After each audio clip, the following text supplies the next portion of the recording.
안녕하십니까, 정희태입니다. 국제결혼 덕에 혼인건수 2,000건이 늘었다. 12년 만에 반등을 했고, 국적 취득 후 이혼 후 자국민과 재혼은, 그러니까 국적을 취득한 다음에 이혼을 해버리는 거죠. 그러니까 국제결혼 목적이 이혼이다, 이런 얘기까지 지금 나오고 있습니다. 그리고 나서는 자기 국가 사람과 재혼을 하는 이러한 사례들도 많아지고 있다는 것입니다. 이거 대한민국의 미래가 굉장히 어두워지고 있는 거예요. 대한민국이 지금 비혼, 비출산 이런 정황에서 이 국제결혼이 서로 사랑해가지고 신뢰를 바탕으로 해서 한다 그러면은 그거 뭐 누가 뭐라 할 게 없죠. 근데 뭐 이렇게 소개를 해가지고 매매혼식으로 해가지고 돈이 오가고 그리고 아주 짧은 시간 내에 결혼이 이루어진다라는 거예요. 그리고 나서는 나중에 그 자녀들의 아픔은 어떻게 다 감당을 하겠습니까? 이 자녀들을 저 성인까지 둘을 키워보니 보통 일이 아닙니다, 이게. 그런데 지금 이게 잘 모르고 이제 결혼을 했는데 나중에 자녀까지 낳고 뭐 이혼하고 막 이런 각종 상황 속에서 자녀들이 받을 그런 고통이라든지 이런 것들까지도 고려하지 않으면 안 될 정황이다. 저는 그렇게 보고 있어요. 지금 농촌 총각이 국제 결혼은 옛말이다. 절반 이상이 대졸, 3명 중 1명은 고소득자다. 네, 이거 조선일보가 이렇게 보도를 했어요. 네, 50대 국제 결혼이 늘었다. 이혼자 절반 이상이 베트남 20대와 결혼을 한다는 것입니다. 그리고 이 국제 결혼 중개업체 고객 맞선 후 결혼까지 평균 9.3일이 걸린다는 거예요. 네, 그리고 국제결혼 중개 이용자 87%는 40대 이상이고 평균 1,900만 원을 지출을 한다는 것입니다. 네, 50대 국제결혼이 더 늘었고 20대 여성 맞선 9일 만에 결혼식을 하고 있다. 네, 그래서 국제결혼 중개 찾는 대졸자가 늘었다. 10명 중 8명이 40대 이상이다.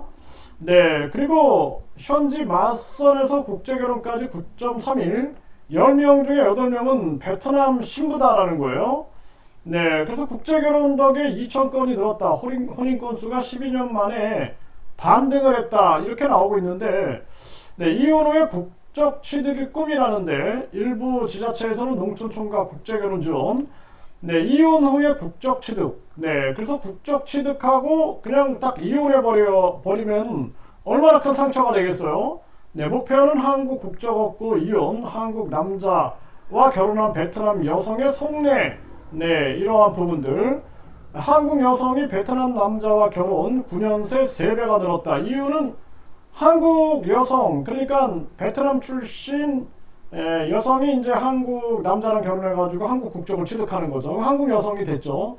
그 다음에 베트남 남자와 다시 결혼해버리는 겁니다. 이런 사례들이 늘어나고 있다는 거예요. 네, 국적 얻고는 뻥 차버린다는 거죠. 이혼 위에 한국 남자와 결혼하는 베트남 여성들. 여기에 대해서 이 근거를 가지고 이 기사가 나왔어요. 이게 제가 전에도 말씀을 드렸지만 제가 그 학생들 가르치면서 저 학생이 분명히 그 베트남에 애인을 두고 있는 것을 내가 알고 있는데도 불구하고 한국 남자하고 결혼 절차를 밟고 있는 거, 이런 모습도 봤고, 또 제 학생 하나가 22살인가 그랬는데 한국 대학의 한 강사님이 저한테 이메일을 보냈단 말이죠. 지금 교수님한테 공부 배우고 있는 어떤 학생이 저랑 결혼 절차를 밟고 있다. 네, 그래서 좀 잘 좀 지도해 주십시오 했는데 보니까 그 여성이 다른 한국 남자하고 동거를 하고 있었거든요. 22살 그 여성이.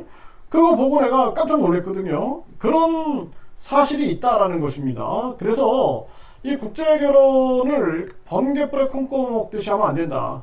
서로 사랑과 신뢰를 바탕으로 해야 한다. 그렇게 하지 않으면 나중에는 큰 아픔을 겪게 돼요. 그래서 제가 이렇게 저한테 상담원 분 보면은 2번 했대요, 국제결혼을. 2번 다 도망갔다 그런 얘기를 해요. 그래서 내가 참 마음이 아팠습니다, 그 얘기를 들으면서.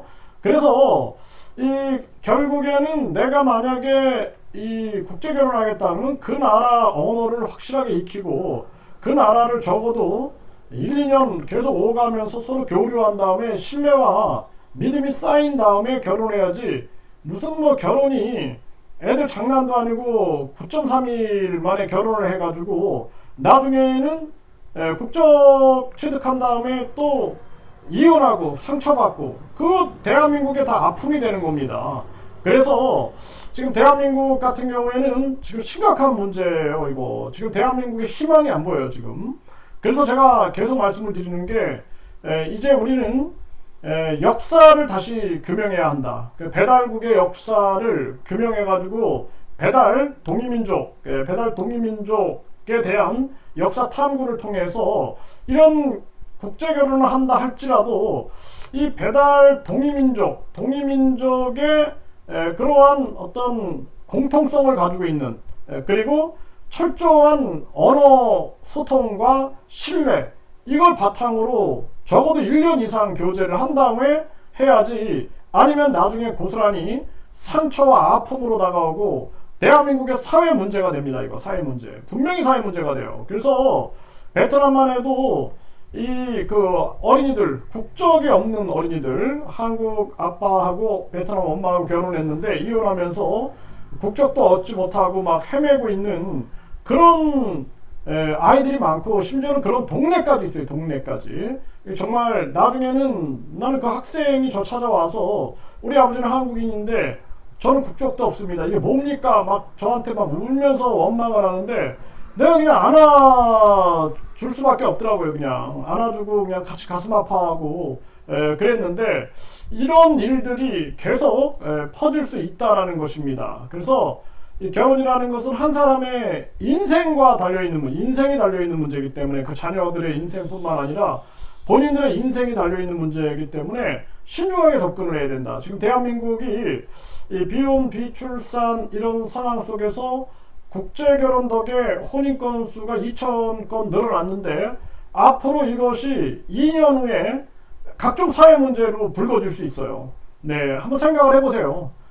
충분히 한국인들끼리 사귀고 결혼했는데도 지금 이혼율이 굉장히 높아지고 있는데 지금 한국인들이 욕심과 이기심이 강해지고 있죠. 이런 문제들이 결국에는 가정의 무너짐으로 이어지고 있는데 그런데 이 9.3일 만에 결혼해가지고 언어도 통하지 않는 상황에서 이 결혼이 과연 언제까지 유지될 것인가, 이것이 앞으로 우리 사회에 가져올 문제는 무엇인가 라는 생각을 안 할 수가 없습니다.